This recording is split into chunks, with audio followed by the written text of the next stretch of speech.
আচ্ছা, আমার কথা হইলো এইটুক যে আমরা সুদবিহীন সরকারের কাছে, তার অর্থ হইলো এই আমাদের বাংলাদেশ থেকে যেই টাকাগুলি পাচার হইয়া বাইরে গেছে এগুলি তো আমাদের দেশের টাকা।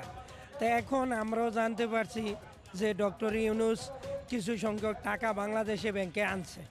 তো এখন আমরা যারা এই দেশের গরিব জনগণ, যারা আমরা ব্যবসা বাণিজ্য করতে পারতেছি না, টাকার অভাবে সংসার চালাইতে আমাদের অনেক কষ্ট হইতেছে।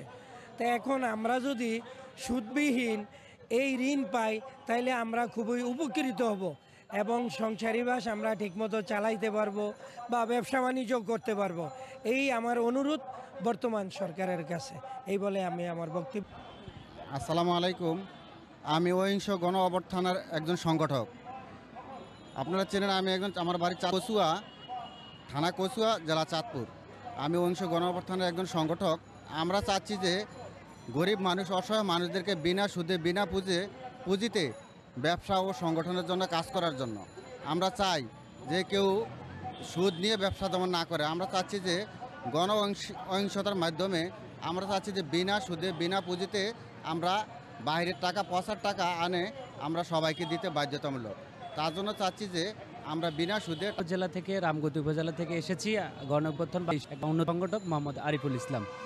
আমাদের আজকের দাবিটা হচ্ছে আমরা আমাদের রামগতিতে আর লক্ষ্মীপুর জেলাতে অনেক নিম্ন আয়ের মানুষ আছে, নদীমাতৃক এলাকার লোক। ওনারা আর্থিক লেনদেনের কারণে অনেকজনেই দুর্বল হয়ে পড়তেছে, ব্যবসা বাণিজ্য করতে পারতেছে না, চাইলে তার জীবনকে সে সুন্দরভাবে গড়তে পারতেছে না।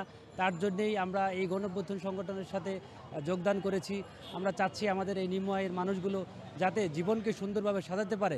তাই আমাদের বর্তমান অন্তর্বর্তীকালীন সরকার ডক্টর ইউনূস স্যারের কাছে আমরা আকুল আবেদন জানাচ্ছি যাতে উনি অবিলম্বে 2024 25শে নভেম্বর রোজ সোমবার আমরা সবাই শাহবাগ চত্বরে ওখানে জড়িত হব সবাই, যাতে উনি আমাদের এই জনবলের দৃষ্টি আকর্ষণ করে ওনাকে আমরা বলতেছি উনি যাতে আমাদের এই আইনটাকে পাশ করে দেয়।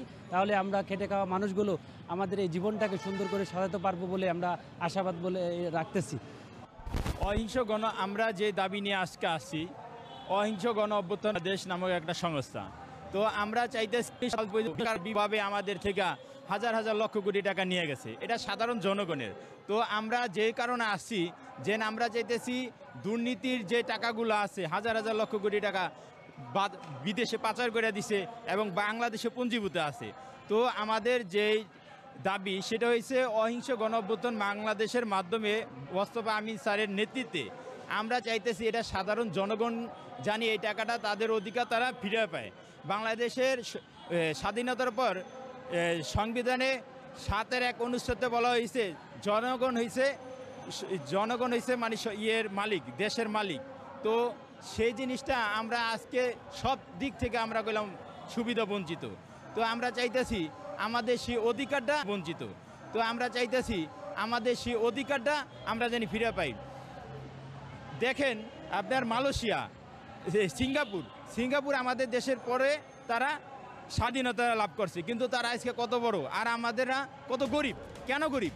এটা আমাদের বিগত যে সরকার আছে মানে দেশ চালাইছে তাদের ব্যর্থতার কারণে আজকে আমরা সাধারণ জনগণ এত সমস্যার ভিতরে আছি। আজকে দেখেন অনেকে চাকরির পিছু দৌড়াদৌড়ি করে। আমরা ছোট একটা রাষ্ট্রের মানুষ। তো আমরা সবাই যদি চাকরির পিছনে দৌড়াই তাহলে আমরা কেমনে কি করব।